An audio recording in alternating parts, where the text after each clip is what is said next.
नमस्कार, हमारा खास कार्यक्रम द वीक ऑफ शो देख रहे हैं आप और मैं हूं आपके साथ खुशी व्यास। तो चलिए देर किस बात की, सीधे रुक कर लेते हैं हफ्ते भर की सारी सियासी हलचलों की ओर।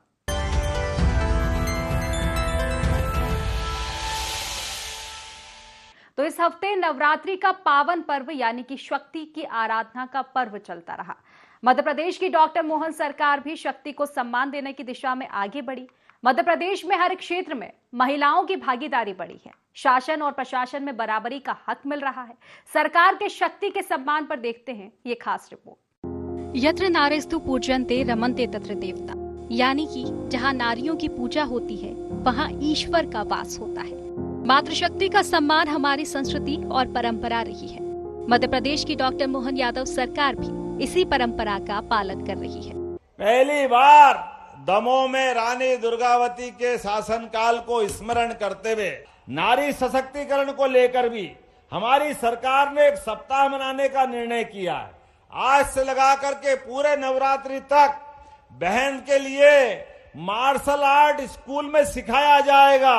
ये कई प्रकार की दूसरे सेमिनार कार्यक्रम, सभी प्रकार के कार्यक्रम करते हुए नारी उत्थान और सशक्तिकरण के दिशा में हमारी सरकार लगातार काम करेगी। मुख्यमंत्री की कमान संभालने के बाद ही डॉक्टर मोहन यादव ने राजा विक्रमादित्य की न्याय प्रणाली और इतिहास में कुशल प्रशासन के लिए जानी गई शासक रानी अहिल्याबाई और रानी दुर्गावती के शासनकाल की प्रशासनिक व्यवस्था को राज्य सरकारी तंत्र में लागू करने पर जोर दिया है। यही वजह है कि प्रदेश की प्रशासनिक व्यवस्था में महिला अधिकारियों की प्रबल भागीदारी बढ़ रही है। पिछले 10 महीने के भीतर सरकार ने 55 जिलों में से 10 जिला प्रशासनों की कमान महिला अधिकारियों को सौंपी है। प्रदेश में महिला कलेक्टरों की संख्या 3 से बढ़कर 10 पहुंच गई है। 10 जिलों में महिला collector: Ruchika Chauhan collector Gwalior, Pratibha Pal collector Rewa, Sonia Meena collector Narmadapuram, Neha Meena collector Jhabua, Bhavya Mittal collector Burhanpur, Riju Bafna collector Shajapur, Aditi Garg collector Mandsaur, Rani Batad collector Maihar, Sheetla Patle collector Narsinghpur, Sanskriti Jain collector Seoni, Nivedita Naidu SP Umaria. निकट भविष्य में भोपाल, इंदौर, जबलपुर, उज्जैन जैसे बड़े जिलों की कमान महिला अधिकारियों को मिल सकती है। प्रदेश में इससे पहले कभी भी 10 जिलों में महिला अधिकारियों को कलेक्टर नहीं बनाया गया है। सरकारी रिकॉर्ड के अनुसार अधिकतम 7 जिलों में एक साथ महिला कलेक्टर रही हैं। संभाग आयुक्त के लिए भी सरकार ने महिला अधिकारियों के नाम आगे बढ़ाए, लेकिन महिलाएं भोपाल, इंदौर के अलावा अन्य संभाग आयुक्त बनने की इच्छुक नहीं है। इतना ही नहीं, इस बीच प्रदेश की प्रशासनिक मुखिया भी महिला ही रही।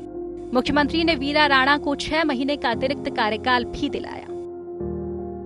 मोहन सरकार में मुख्यमंत्री एवं उप मुख्यमंत्रियों समेत 32 मंत्री हैं। इनमें से 5 महिला मंत्री हैं, जिनमें संपतिया उइके लोक स्वास्थ्य यांत्रिकी, निर्मला भूरिया महिला एवं बाल विकास विभाग, कृष्णा गौर पिछड़ा वर्ग कल्याण, प्रतिमा बागरी नगरीय विकास एवं आवास राज्य मंत्री, राधा सिंह पंचायत एवं ग्रामीण विकास राज्य मंत्री। मुख्यमंत्री डॉक्टर मोहन यादव ने इसके साथ ही महिलाओं के हित में कई अहम फैसले लिए। लाडली बहनों को रक्षाबंधन के मौके पर 250 रुपए का राखी गिफ्ट, उज्ज्वला योजना के हितग्राहियों को 450 रुपए में गैस सिलेंडर, आंगनबाड़ी कार्यकर्ताओं को सरकारी बीमा योजना का कवर जैसे कदम उठाकर सरकार ने ये साबित किया कि नारी सशक्तिकरण उसकी प्राथमिकता में सबसे ऊपर है। हालांकि कांग्रेस इसे मानने को तैयार नहीं है। कांग्रेस का कहना है कि सरकार ने महिलाओं पर कोई एहसान नहीं किया है। वो जिन पदों पर है ये उनका हक है। इसमें कोई बड़ी बात नहीं रहती, वो योग्य है महिलाएं। उनका जो अगर रिकॉर्ड देखा जाए तो उनको कलेक्टर बनना ही है कहीं ना कहीं। अगर मध्य प्रदेश सरकार ने बनाया तो कोई एहसान नहीं किया उन पे। समाज में स्वावलंबी महिला हो, सशक्त महिला हो, चाहे राजनीतिक उनको स्थान देने का मामला हो, जनप्रतिनिधि बनाने का मामला हो, महिलाओं की भागीदारी उनकी उचित सम्मान के साथ, उचित स्थान के साथ हो, ये लोकतंत्र के लिए अच्छा है। खैर, कांग्रेस भले ही शक्ति के सम्मान पर असहमति जताए, इसमें कोई दो राय नहीं होनी चाहिए कि मध्य प्रदेश में 2 दशक से भाजपा की सरकार है तो इसमें सबसे बड़ा योगदान महिला मतदाताओं का है। अब जब डॉक्टर मोहन यादव सरकार शक्ति सम्मान से इस दिशा में 2 कदम और आगे बढ़ी है, कांग्रेस इसकी क्या तोड़ निकाल पाती है, ये देखने वाली बात होगी। Bureau report, IND 24। तो मध्य प्रदेश में एक बार फिर से चुनावी बिसात बिछ चुकी है। बुधनी और विजयपुर में कभी भी उपचुनाव की तारीखों का ऐलान हो सकता है और इसके पहले ही सियासी घमासान मध्य प्रदेश में तेज हो चला है।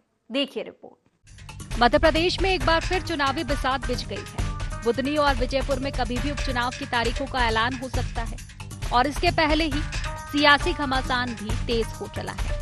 ये आप ही के द्वारा दी गई सरकार है। आप जो मांगोगे मैं वे सब देने की घोषणा करता हूँ, कोई कोर कसर बाकी रहने वाली नहीं। आपने कांग्रेस पार्टी और विजयपुर के मतदाताओं को धोखा दिया, ये सवाल बनता है नहीं बनता। बुधनी में पूर्व सीएम शिवराज सिंह चौहान के सांसद चुने जाने के बाद उपचुनाव होने जा रहे हैं, तो विजयपुर में कांग्रेसी दिग्गज रामनिवास रावत के बीजेपी में आने के बाद सीट खाली हुई है। बीजेपी की पूरी कोशिश है कि दोनों सीटें उसके कब्जे में आए, इसके लिए वो पूरा जोर भी लगा रही है। सीएम डॉक्टर मोहन यादव ने खुद दोनों सीटों पर कमान अपने हाथों में ले ली है। वो विकास का वादा कर दोनों जगह वोट मांग रहे हैं। इसके साथ ही उन्होंने दोनों विधानसभा क्षेत्रों में सौगातों की झड़ी भी लगा रखी है। विकास के पैमाने पर लगातार नए नए कीर्तिमान बन रहा है। ये आप ही के द्वारा दी गई सरकार है। आप जो मांगोगे मैं वे सब देने की घोषणा करता हूँ, कोई कोर कसर बाकी रहने वाली नहीं। आपने कहा कि यहाँ बुधनी में चारों नगरीय निकाय में भेरुंदा, रेहटी, बुधनी, शाहगंज में अधोसंरचना के लिए 2-2 करोड़ अर्थात 8 करोड़ मांगे हैं। 8 ही करोड़ देने की घोषणा करता हूं। तो यहाँ वीरपुर में 55 करोड़ की लागत से बहुत सारे विकास कार्यों की सौगात आपको देने का काम किया। 7 करोड़ 69 लाख की लागत से वीरपुर, कुडाय था, असीता में नल जल योजना का कार्य का भूमि पूजन हुआ और युवाओं के लिए 4 करोड़ 34 लाख की लागत से शासकीय कॉलेज ढोडर। वहीं कांग्रेस भी चुनावी तैयारियों में पीछे नहीं है। पहले विधानसभा और फिर लोकसभा की हार के बाद कांग्रेस इन दोनों सीटों पर हो रहे उपचुनाव से अपनी ताकत दिखाने की कोशिश में है। भाजपा से सीएम डॉक्टर मोहन यादव ने मोर्चा संभाल रखा है, तो कांग्रेस की कमान पीसीसी चीफ जीतू पटवारी के हाथ में है। सीएम डॉक्टर मोहन यादव विकास के एजेंडे पर वोट मांग रहे हैं, तो कांग्रेस ने दल बदल को बड़ा मुद्दा बना रखा है। इसके साथ ही चुनावी वादों पर वो भाजपा सरकार को भी घेर रही है। पटवारी बीजेपी पर प्रशासनिक मशीनरी के दम पर चुनाव लड़ने के भी आरोप लगा रहे हैं। लोकतंत्र को धोखा देने वाले रामनिवास जी ने नीरज को भी 8 बार आपको विधानसभा की टिकट दी और 2 बार लोकसभा की टिकट दी। आपको मंडी का अध्यक्ष बनाया, आपको राज्य मंत्री प्रदेश का बनाया, कार्यवाहक अध्यक्ष हमारे साथ कांग्रेस पार्टी ने आपको बनाया, आपका बेटा युवक कांग्रेस का अध्यक्ष था। आखिर क्या बात थी वो कि आपने कांग्रेस पार्टी और विजयपुर के मतदाताओं को धोखा दिया? ये सवाल बनता है नहीं बनता? बोल के बताओ, बनता है नहीं बनता है? मैदानी तैयारियों के साथ दोनों पार्टियों के वॉर रूम भी तैयार हो चुके हैं। दोनों पार्टियां चुनावी तैयारियों में अपने को दूसरे से कम नहीं आंक रही है। दोनों को चुनावी बाजी अपने हाथ में आने का भरोसा है।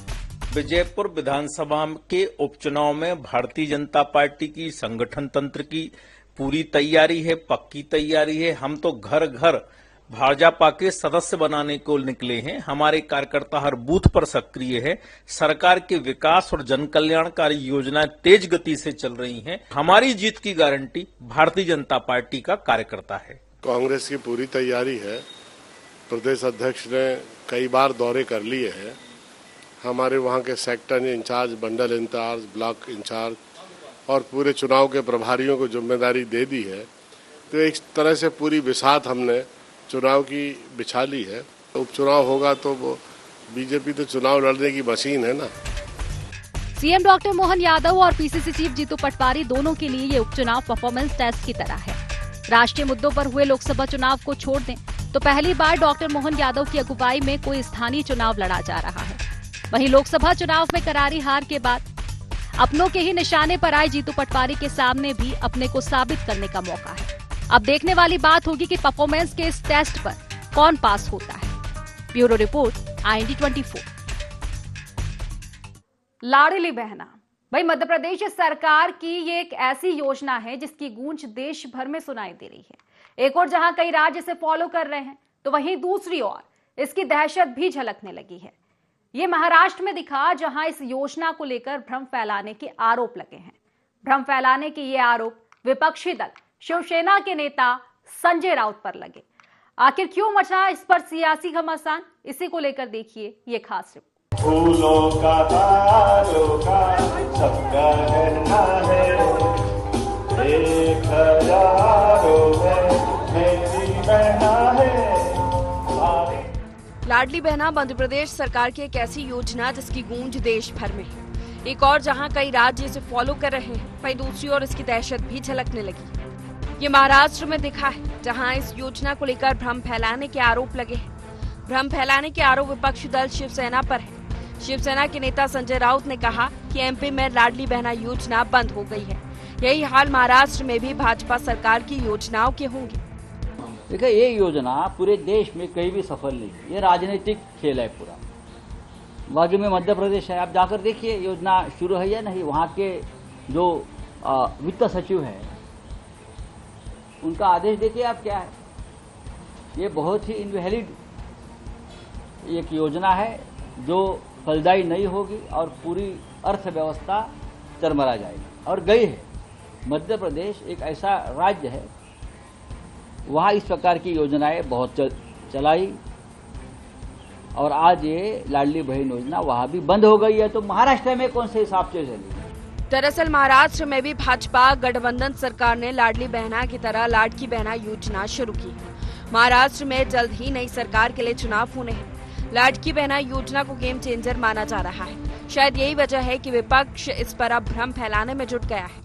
हालांकि विपक्ष का ये दाव उल्टा पड़ गया है। सीएम डॉक्टर मोहन यादव न केवल संजय राउत के बयान पर नाराजगी जताते हैं, बल्कि गलत बयानी पर उनके ऊपर एफआईआर भी दर्ज हो गई है। जरा संजय राउत मध्य प्रदेश में आके देखो, 1,29,00,000 बहनों के खाते में कैसे पैसे जा रहे हैं। और जब से योजना हमने लाडली बहना चालू की है, लगातार हर महीने एक साथ पूरे प्रदेश के 1,29,00,000 बहनों के खाते में कोई महीना ऐसा नहीं जा रहा जब हम ये राशि नहीं डाल रहे हैं। लेकिन जिस प्रकार से हार के भय से शिवसेना उद्धव की पार्टी के लोग झूठ बात करके महाराष्ट्र के चुनाव में जनता को बरगलाना चाहते हैं, जनता बरगलाएगी नहीं। हमारी इस योजना के भरोसे से निश्चित रूप से महाराष्ट्र में भी भाजपा की सरकार बनेगी। इस मुद्दे को लेकर भाजपा और कांग्रेस आमने सामने है। भाजपा जहां संजय राउत जैसे नेताओं के बयान को अपनी जनहितकारी योजनाओं से उपजी घबराहट बता रही है, तो कांग्रेस घुमा फिरा कर बचाव की मुद्रा में। तो हम दीनदयाल उपाध्याय जी के अंत्योदय के तहत गरीब कल्याण के कार्यक्रम चालू करते हैं। हितग्राही मूलक योजनाओं के माध्यम से हमारे देश के नागरिकों का जीवन स्तर ऊंचा उठाने का विनम्रता से प्रयास करते हैं। उसी दिशा में जब मध्य प्रदेश के अंदर लाडली बहना योजना के तहत प्रत्येक बहन को उसके खाते में सीधे डायरेक्ट बेनिफिट ट्रांसफर होने की बात होती है, तो फिर संजय राउत बंबई में बैठकर उनके पेट में मरोड़ उठती है, कांग्रेस के नेताओं के पेट में मरोड़ उठती है। वास्तविक में ये मरोड़ इसलिए उठती है कि जब इन लोगों का अवसर मिला तब इन्होंने कुछ करा नहीं। देखिए, विपक्ष घबराया नहीं हुआ है, लेकिन यह भी सत्य है कि जिस तरह से लाडली बहना योजना में पैसा दिया जा रहा है, प्रदेश में विकास के कार्य रुक गए हैं। मध्य प्रदेश में हालत यह है कि लगातार बाहर से पैसा लोन पे लिया जा रहा है और वो लाडली बहना के प्रोग्राम में यूज हो रहा है। उससे मध्य प्रदेश का कई विकास कार्य रुक गए हैं, क्योंकि अन्य विभागों में जब भी कोई जानकारी मिलती है तो उसमें मिलता है कि सारा पैसा जो है वो केवल लाडली बहना की योजना में ही जा रहा है। ये तो देश की लगभग सभी सरकारें महिलाओं के लिए कैश बेनिफिशियरी स्कीम चला रही है, लेकिन देश भर में सबसे अधिक गूंज मध्य प्रदेश की लाडली बहना योजना की है। मध्य प्रदेश में भाजपा को मिली बड़ी राजनीतिक कामयाबी में इस योजना का सबसे बड़ा योगदान माना जा रहा है। डॉक्टर मोहन यादव के सीएम बनने के बाद महिलाओं का भरोसा भाजपा की ओर और बढ़ा है। उन्होंने राखी जैसे त्योहारों पर लाडली बहना हितग्राहियों को स्पेशल गिफ्ट, उज्ज्वला योजना हितग्राहियों को 450 में गैस सिलेंडर, आंगनबाड़ी कार्यकर्ताओं को बीमा योजना से जोड़ने जैसे कई ऐलान किए हैं और वादा कर रहे हैं कि कोई भी योजना बंद नहीं होगी, बल्कि इनकी राशि बढ़ेगी ही। शायद यही वजह है कि गैर भाजपा सरकारें एक और इस योजना को कॉपी भी कर रही हैं, तो दूसरी ओर इस पर सवाल भी उठाने लगी है। Bureau report, IND 24। तो इस सप्ताह मंत्री कैलाश विजयवर्गीय का एक बयान काफी सुर्खियों में रहा, जिसमें वो हिंदुओं से एक रहने की अपील कर रहे हैं। इसके साथ ही उन्हें आगाह भी कर रहे हैं कि हिंदू अगर बटेंगे तो कटेंगे, क्योंकि देश की डेमोग्राफी जिस तरह से बदल रही है वो देश के लिए खतरा है। आखिर क्या रहे उनके इस बयान के मायने, इसी पर देखिए ये खास रिपोर्ट। बटोगे तो कटोगे। ये है मध्य प्रदेश के मंत्री कैलाश विजयवर्गीय, जो हिंदुओं से एक रहने की अपील कर रहे हैं। इसके साथ ही आगाह भी कर रहे हैं कि हिंदू अगर बटेंगे तो कटेंगे, क्योंकि देश की डेमोग्राफी जिस तरह से बदल रही है वो देश के लिए खतरा है। विजयवर्गीय का ये बयान पहली बार नहीं आया है। इससे पहले भी उन्होंने कहा था कि देश में जिस तरह से डेमोग्राफी बदल रही है उससे 30 साल बाद देश में गृह युद्ध की स्थिति निर्मित हो सकती है। मैं फिर कह रहा हूँ कि आने वाले 25 साल बाद हमारे बच्चों के लिए बहुत खतरा है। जिस प्रकार देश की डेमोग्राफी बदल रही है और जिस प्रकार कुछ राजनीतिक दल तुष्टीकरण की नीति के कारण देश में अशांति फैलाने वाले लोगों को संरक्षण दे रहे हैं, बहुत जरूरी है कि हम सनातन धर्म के साथ चलें। योगी जी ने सही कहा है, बटोगे तो कटोगे। हिंदुओं को एकजुट रहने की अपील और मुस्लिम आबादी के बढ़ने, संगठित होने के खतरे से आगाह करने की अपील करने वाले कैलाश विजयवर्गीय पहले नेता नहीं है। इससे पहले संघ प्रमुख मोहन भागवत, पीएम मोदी, यूपी के सीएम योगी आदित्यनाथ भी ऐसी ही अपील कर चुके हैं। क्योंकि हिंदू समाज को एक आदत है, वो ठेका दे देता है, भगवान बचाओ। अरे भगवान उनको बचाता है जो खुद कुछ करते हैं।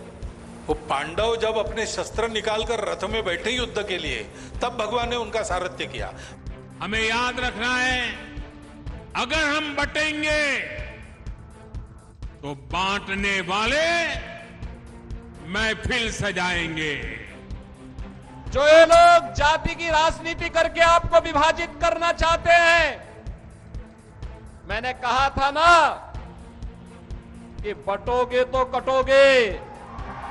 भाजपा और संघ के नेताओं के ये बयान लोकसभा चुनाव के बाद तेज हुए हैं। माना जा रहा है कि राम मंदिर निर्माण, सीएए, धारा 370 लागू करने के बाद भी लोकसभा चुनाव में हिंदू वोटों के बंटवारे से बने हालात के बाद फिर से हिंदुओं को साधने की कोशिश के तहत ऐसे बयान दिए जा रहे हैं। इसका फायदा भी भाजपा को मिला है। इसका प्रमाण हरियाणा और जम्मू कश्मीर के विधानसभा चुनाव है। हरियाणा में एंटी इनकम्बेंसी के तमाम आरोपों, किसान पहलवान आंदोलन, अग्निवीर के विरोध के बाद भी भाजपा ने तीसरी बार सरकार बनाई, तो जम्मू कश्मीर में हिंदू बाहुल्य सीटों पर उसे एक तरफा जीत मिली है। शायद यही वजह है कि विपक्ष, खासकर मुस्लिम वोटों के आधार पर राजनीति करने वाले दल इस तरह के बयानों को हिंदू राष्ट्र की नींव बताने में जुट गए हैं। ट्रिपल तलाक का कानून तुम्हारी पार्टी ने बनाया, 370 अनकॉन्स्टिट्यूशनल तरीके से निकलवाया, CAA का कानून संविधान के खिलाफ मजहब पर बनाया, UAPA का कानून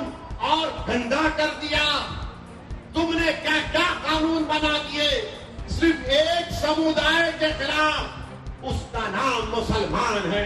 और उसके बाद मोहन भागवत 10 साल के बाद कह रहे कि भारत के 78 करोड़ हिंदुओं को खतरा है। इस मुद्दे को लेकर अब बीजेपी और कांग्रेस भी आमने सामने है। एक तरफ तो आपकी जात, आपके पंथ, आपके धर्म के आधार पर आपको बांटा जाता है, और दूसरी ओर जब मुसलमानों की बात आती है तो उसमें न धर्म ढूंढते हैं, न जात ढूंढते हैं, न उपजात ढूंढते हैं। तो हिंदुओं को इससे अपने आप की सुरक्षा करनी चाहिए और कांग्रेस की बंटवारे की नीति से अपने आप को सुरक्षित रखना चाहिए। के ऊपर दायित्व है कि आप सबको जोड़ के चलें, प्रदेश को एक करके चलें, और आप इस तरह की भाषा बोलते हैं तो बच्चों पे गलत असर पड़ता है। मुझे लगता है कि भारतीय जनता पार्टी की ही भाषा एक हो गई है, क्योंकि जिस तरह से इसके पहले भी उनके वरिष्ठ नेताओं ने, प्रधानमंत्री जी ने और भी अन्य लोगों ने इस तरह की भाषा का प्रयोग करा है जो शोभा नहीं देता एक सभ्य समाज में।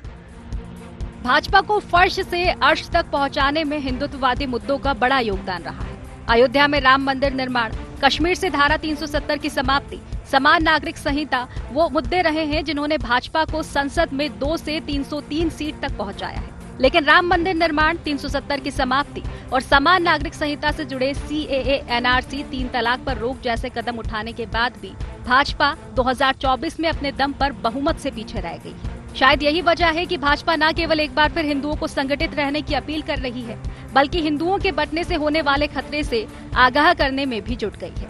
अब देखना यह है कि भाजपा और संघ की ये अपील कितना असर करती है। Bureau report, IND24। तो हफ्ते के आखिरी दिन यानी कि शनिवार को देश के कोने कोने में बुराई पर अच्छाई का प्रतीक पर्व दशहरा पारंपरिक रूप से मनाया गया।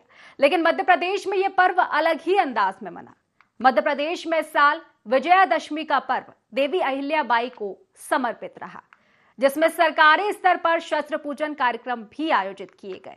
इसी को लेकर देखिए ये खास रिपोर्ट। देश भर में विजयादशमी की धूम है। देश के कोने कोने में बुराई पर अच्छाई का प्रतीक पर्व दशहरा पारंपरिक रूप से मनाया गया।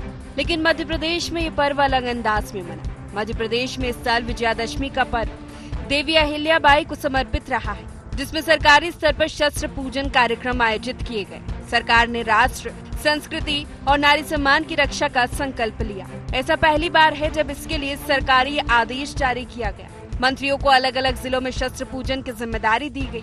मुख्यमंत्री डॉक्टर मोहन यादव ने महेश्वर और इंदौर में शस्त्र पूजन किया। इस मौके पर सीएम ने 83 करोड़ 29 लाख रुपए के विकास कार्यों का भूमि पूजन और लोकार्पण किया। मकर संक्रांति के आसपास कैबिनेट बैठक महेश्वर में करने, महाकाल लोक की तर्ज पर अहिल्या माता लोक बनाने, टेक्सटाइल बुनकरों के लिए टूरिज्म विलेज बनाने का ऐलान किया। आज का दशहरा का शस्त्र पूजन अहिल्या महारानी के नाम पर हम घोषणा कर रहे हैं। आज मैं यहाँ घोषणा करना चाहूंगा, हमारी बटालियन पुलिस की वो अहिल्या महारानी के नाम पे जानी जाएगी। भविष्य में पुलिस बटालियन इंदौर की, जिसका नंबर 1 है, वो अहिल्या माता के नाम से जानी जाएगी। इसके साथ ही डॉक्टर मोहन सरकार के मंत्री भी अलग अलग जगहों में शस्त्र पूजन के कार्यक्रमों में शामिल हुए। सभी ने ये बताने की कोशिश की है कि इस साल का विजयादशमी पर्व क्यों देवी अहिल्याबाई को समर्पित किया गया। शस्त्रों का अपना एक महत्व रहा है। न तो शस्त्र के बिना शास्त्र सुरक्षित रह सकते हैं और न राष्ट्र सुरक्षित रह सकता है। इसलिए शस्त्र का आदिकाल से और हमारे सनातन संस्कृति में बड़ा महत्व है और उसी कड़ी में आज यहाँ पर पुलिस मुख्यालय पर आज यहाँ पर पूजा अर्चना की है। शस्त्र होना चाहिए और शास्त्र भी होना चाहिए। शस्त्र आपके पास है तो आप शास्त्रों के माध्यम से लोगों को समझा सकते हैं और विश्व शांति की बात कर सकते हैं। शस्त्र जिसके पास होंगे वही समझा सकता है, नहीं तो लोग कहेंगे कि कमज़ोर आदमी इसलिए शांति की बात कर रहा है। हम ताकतवर हैं हर दृष्टि से, पर हम शांति चाहते हैं। ये भारत की परंपरा है, ये भारत की संस्कृति। उधर इस आयोजन को लेकर भी सियासत दिखी। कांग्रेस इस आयोजन पर भी सरकार की घेराबंदी करने से नहीं चूकी। कांग्रेस ने इस आयोजन की आड़ में भी सरकार पर अपनी नाकामी छिपाने के आरोप लगाए। कांग्रेस नेताओं ने कहा कि प्रदेश में आपराधिक घटनाओं की बाढ़ है, बच्चियां तक सुरक्षित नहीं और सरकार इवेंटबाजी में जुटी है। दशहरे को आपने माँ देवी अहिल्या के नाम पे समर्पित करने की बात कही, महिला सशक्तिकरण की बात कही, पर महिलाओं की स्थिति क्या है? जिस तरीके से रोज महिलाओं पर अत्याचार, अनाचार हो रहा है और जिस तरीके से हम न्याय की देवी माँ के नाम पे हम समर्पित करना चाहते हैं, अहिल्या माँ अहिल्या न्याय की देवी के रूप में जानी जाती थी और मध्य प्रदेश कहीं न कहीं माफिया तंत्र की गिरफ्त में माना जाता है। और जो महिला सशक्तिकरण की बात करी तो आज हालात मध्य प्रदेश में ये है कानून व्यवस्था के कि बेटी बचाओ नारा नहीं लगता, चेतावनी लगती है कि किससे बचाओ। विपक्ष के महिला अत्याचार के आरोपों के बीच एक सच्चाई ये भी है कि महिला प्रताड़ना और खासकर SC/ST महिलाओं से रेप के 75% केस कोर्ट में फर्जी निकल रहे हैं। अकेले इंदौर संभाग में SC/ST एक्ट में दर्ज होने वाले रेप के करीब 75% केस कोर्ट में साबित नहीं हो पा रहे हैं, क्योंकि पीड़िताएं ही कोर्ट में आरोपों से मुकर गयी। इंदौर संभाग के 8 जिलों में एट्रोसिटी एक्ट के तहत दुष्कर्म के 52 मामलों में 38 में आरोपियों को सजा नहीं हो पाई। अधिकांश मामलों में पीड़िताएं अपने आरोपों से मुकर गई। ये तो महज एक संभाग का उदाहरण है, पता नहीं प्रदेश में ऐसे कितने मामले होंगे। ऐसे में एक बड़ा सवाल ये भी है कि क्या महिला अत्याचारों के नाम पर सियासत भी हो रही है, और अगर इसका जवाब हाँ है तो एक सवाल ऐसा भी है कि इस पर रोक कैसे लगे। Bureau report, IND24। तो फिलहाल हमारे खास कार्यक्रम द वीक ऑफ शो में बस इतना ही। आप बने रहिए IND24 के साथ। नमस्कार।